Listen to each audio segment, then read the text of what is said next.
Assalamualaikum warahmatullahi wabarakatuh.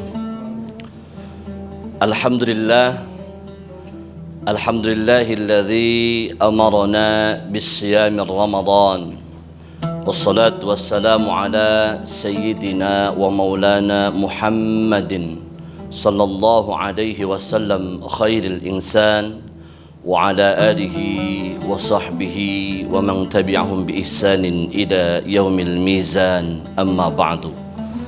Qala Allah Ta'ala fil Qur'anil Karim, a'udzu billahi minasy syaithanir rajim, bismillahir rahmanir rahim.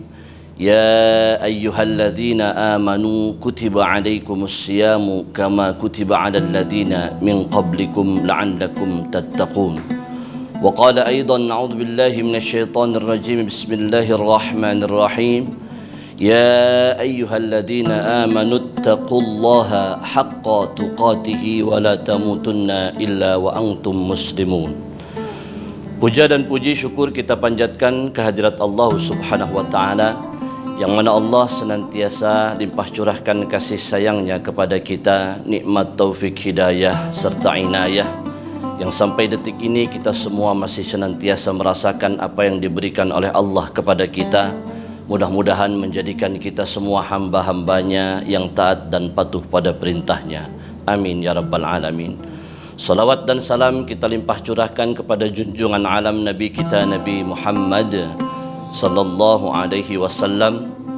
Yakin dan pasti kita semua sebagai umatnya akan mendapatkan syafaatul uzmanya di yaumil qiyamah.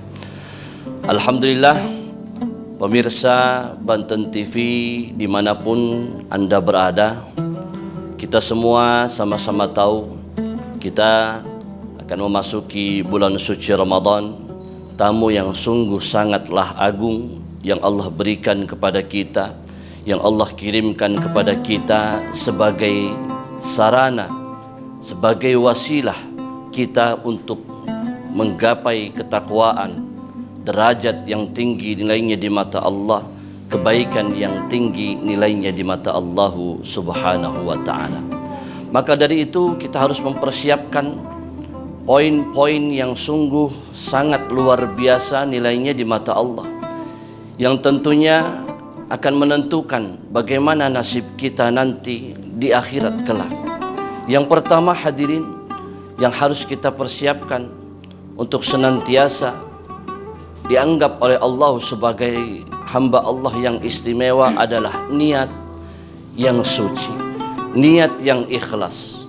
Sebab kita akan memasuki bulan yang suci, maka dibutuhkan hati yang suci.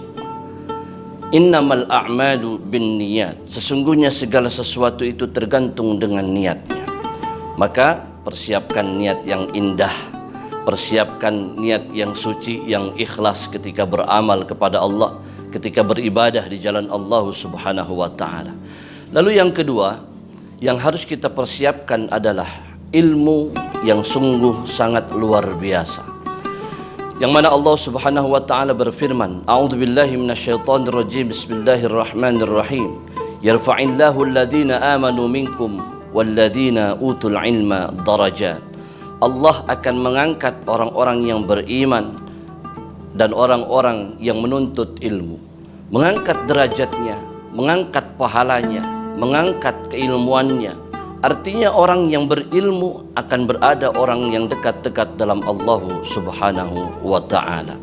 Sebagaimana Ibnu Ruslan mengatakan di dalam kitabnya Zubad, wa kullu man bi ghairi ilmin ya'malu amaluhu ma'dudatun la tuqbalu.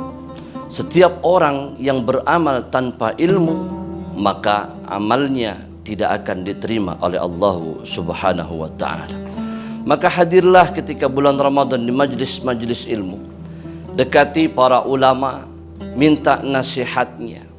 Kadang kita datang ke majlis ilmu, pulang dari majlis ilmu kita sudah lupa lagi apa yang disampaikan oleh para ustadz kita, para kiai kita, para alimil ulama kita.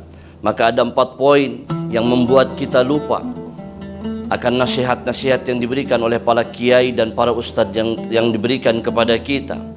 Yang pertama, mungkin kata Nabi kalau nasihat itu tidak masuk ke dalam dirinya, Satu, kata Nabi, mungkin dia ketika salatnya mengusap jidatnya, ayam saha jabhatahu qabla faraghi minas salah.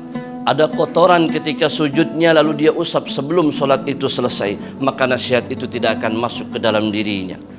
Lalu yang kedua kata Nabi, ayyabula syakhsun wa huwa qaimun. Kalau nasihat tidak masuk ke dalam dirinya, mungkin orang itu masih kencing dalam keadaan berdiri, maka sunnah Nabi Muhammad SAW kencingnya jongkok.